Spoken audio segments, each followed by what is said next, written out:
Welcome to the deep dive. Great to be here. Today, we're diving into something really fascinating, naturally hacking your brain for happiness. Yeah, that's a big topic. And let's be honest, we all have those times when, our mood could use a lift, that desire for more joy. It's pretty universal. Absolutely. And the great news is how we feel isn't some complete mystery. It's deeply rooted in our brain's chemistry. Right. So today, our mission really is to explore simple and, importantly, free ways to boost key neurotransmitters. Okay. These are the chemical messengers that, well, they really drive our emotions. Exactly. We're talking about using your body's own incredible system to feel better, to enhance your well-being. And like you said, no spending needed. Mm. We'll be focusing on four big players. Mm. Endorphins, your natural pain relief. Right. Oxytocin, the key for love, connection. Yep. Serotonin, which stabilizes mood, helps with sleep. Crucial. And dopamine, that's the motivation and reward one. And it's so important to realize that these neurotransmitters aren't just, sciencey terms. Right. They are the actual substances shaping your daily experience, how you react to things, how you cope. It's all tied in. Okay, let's unpack this then. Starting with endorphins. Now, a lot of people think maybe runner's high, That's the common association, yeah. but their main job is actually masking pain, physical or emotional. That's right. Think of them as your internal resilience kit, almost. Huh.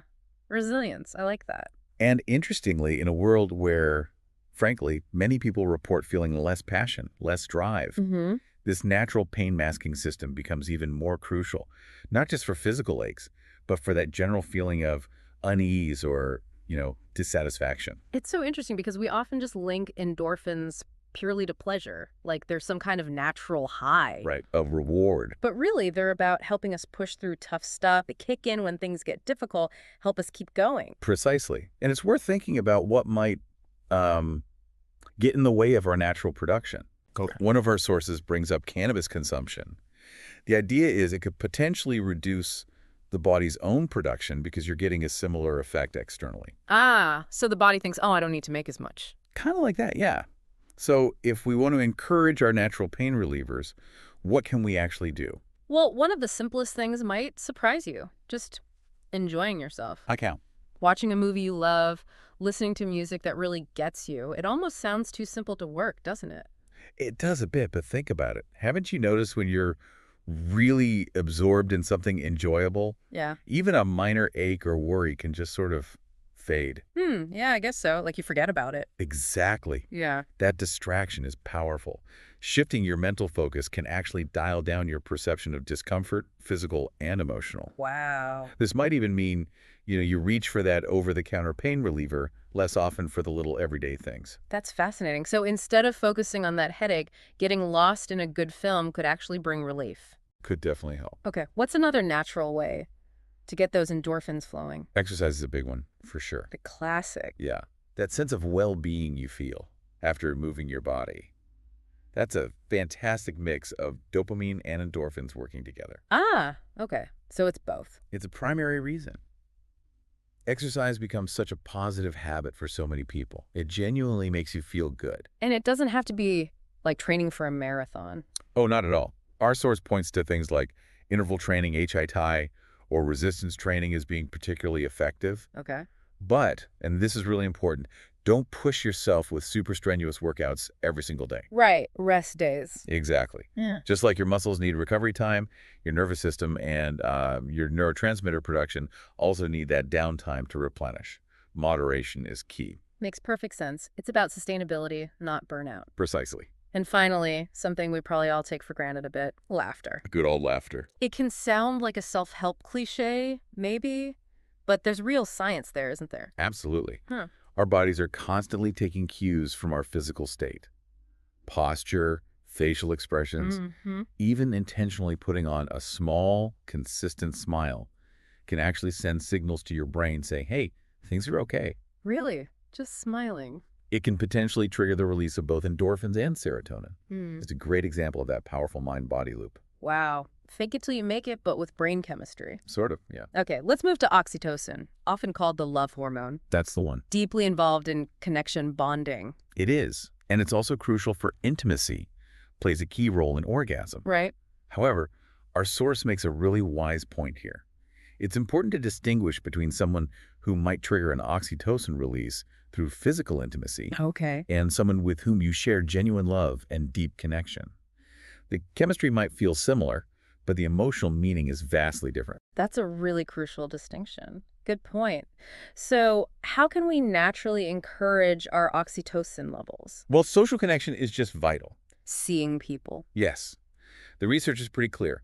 Communities with strong social bonds generally see longer lifespans, better mental health overall. And it doesn't have to be like deep therapy sessions with friends. Not necessarily.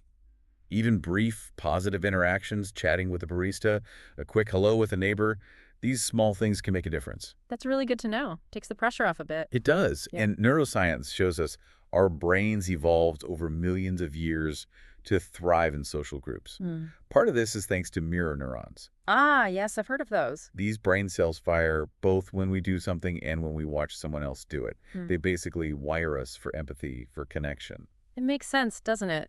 These feel-good chemicals often tie back to survival, flourishing together. Exactly. What other ways can we boost oxytocin? Physical touch is a big one. Hugging, yeah. Playing with a pet, even actively helping someone out, offering support.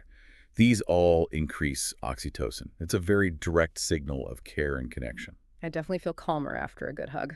Interesting to know the chemistry behind it. Mhm. And what about sex? You mentioned orgasm. Yes, sex plays a role. Specifically for men, oxytocin tends to surge leading up to orgasm. Okay. But then there's often a noticeable drop afterwards. Right. Our source brings up a really interesting, maybe slightly unconventional idea here. Yeah. Occasionally considering not ejaculating during sex or masturbation, Really? Why? particularly as men get older. The thought is that this might help sustain those elevated oxytocin levels for longer, potentially enhancing the bonding feeling rather than just the release. Huh. That's certainly a different perspective to consider. Okay. Let's move to serotonin, often linked to happiness, but you said earlier that's not quite right. That's right. Our source clarifies this. Serotonin's main role is really mood stabilization. Stabilization. Okay. It helps foster calm, reduces anxiety. Think of it more like the anchor for your emotional state rather than the direct source of, say, intense joy. So it's less about creating the big highs and more about preventing the really low lows. Yeah. Keeping things on an even keel. Precisely. And serotonin is also vital for other key functions, especially sleep regulation. Ah, right. Melatonin. Exactly. It's the precursor to melatonin, the hormone controlling our sleep-wake cycle. It also plays a big role in our parasympathetic nervous system, the rest and digest system, Okay. which helps us calm down, process food. And interestingly, a huge portion of our serotonin isn't made in the brain. Where then? It's actually produced in our gut by bacteria, using an amino acid called tryptophan from our diet. Wow, that gut-brain connection again, it's everywhere. It really is. So what are some practical ways then to boost serotonin? Getting enough sunlight exposure is fantastic. Simple enough. It does two things. Encourages serotonin production and helps stimulate that calming rest and digest nervous system. Great two-for-one benefit. Definitely explains why a bright, sunny day often just feels better, lifts the spirits. What else? Practicing mindfulness, various meditation techniques. These have shown positive impacts on serotonin. Makes sense. Calming the mind. They help regulate the nervous system, cultivate that inner peace. And finally, just spending time out in nature. I know I always feel more centered after a walk in the park or, a hike. You're definitely not alone there. It's a very common experience. Yeah. And while the exact why is still being explored, is it the air, the sounds, maybe something like the Schumann resonance? We don't know for sure. Right. But the important thing is it seems to work. Being in a natural environment has a positive effect on serotonin. Good enough for me.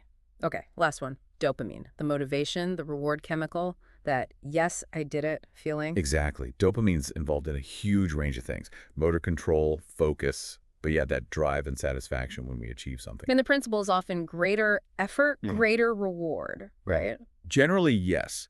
But there's a really interesting twist related to our expectations. Oh, tell me more. It turns out the dopamine release isn't just about the reward itself, but how it stacks up against what you expected. The lower your expectations were for something, the bigger the dopamine surge you tend to get when you actually get a positive result. Ah, okay. Like an unexpected bonus feels better than one you knew was coming. Exactly. Or a surprise compliment, finding money you forgot about. Those unexpected wins often feel particularly great because they massively exceed expectations. That makes total sense. It's like a little life hack for happiness manage expectations. To some extent, yeah. So what kind of activities reliably trigger dopamine? Achieving goals is a major one.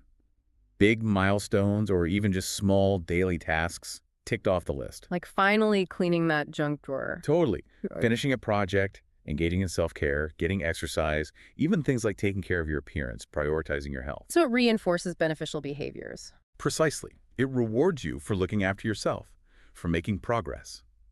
However, this reward system can be exploited very effectively. Perhaps so. Our source points out how food manufacturers often engineer foods, usually high-carb, high-sugar ones, specifically to trigger an intense dopamine release. Oh, the bliss point. Exactly, which can unfortunately lead to cravings, overeating, even patterns that look a lot like addiction. That absolutely explains why it's so hard to resist certain snacks. Our dopamine system is basically being hijacked. That's a good way to put it. And it's a kind of reset button for this overstimulated system. Yeah. Our source mentions the idea of a dopamine fast. A fast. What does that involve? Essentially, it's a period where you intentionally cut back on highly stimulating activities, could be certain foods, social media, gaming, porn, Okay. to allow your dopamine receptors to sort of recalibrate and become more sensitive again. Interesting. And this ties into that feeling some people have, right? That why is nothing ever enough? You get something, but the satisfaction is fleeting. That's often a sign of what's called receptor downregulation. The regulation. Yeah. When dopamine receptors are constantly flooded by intense stimulation, think nonstop scrolling, hyperpalatable foods, constant notifications, the brain tries to protect itself by reducing the number of available receptors. So you need increasingly strong stimuli to get the same dopamine hit you used to get from simpler things. So the goalposts keep moving, basically. Exactly. And that dopamine fast can potentially help counteract that. Give those receptors a break, let them become more responsive to normal, healthy rewards again. Makes sense. And you mentioned diet earlier for serotonin. Can diet also help with dopamine? It can support it, yes. Consuming foods rich in an amino acid called tyrosine gives your body the building blocks for dopamine. Okay. Tyrosine for dopamine, tryptophan for serotonin. Got it. And there are even specific probiotic supplements now. Certain bacteria strains have actually been shown to positively influence neurotransmitter production in the gut. So probiotics can actually improve mood. Some research suggests they can contribute, yeah. It's really quite amazing, the gut-brain link. It truly is. We really do have so many incredible tools available just naturally to influence our brain chemistry and, our happiness. So many tools. It's such a powerful reminder. Being wealthy, having lots of external stuff, Yeah. that doesn't guarantee happiness. Not at all. As our source puts it so clearly, ultimately, your mood and your health are the fundamental drivers of your quality of life. Couldn't agree more. So the key takeaway here is really start experimenting. Try things out. Yeah. Try incorporating some of these natural strategies. See what resonates with you. See what actually brings positive shifts in how you feel day to day. So here's a final thought then for you, the listener, to consider. Looking at all these natural ways to boost your neurotransmitters, which one or two strategies feel like they could be the easiest for you to start integrating into your daily routine? What's achievable right now? Exactly. And which ones do you suspect might have the biggest positive impact on your mood, your overall life satisfaction? That's your little experiment for the coming days. Good luck with it. Thanks for taking this deep dive with us.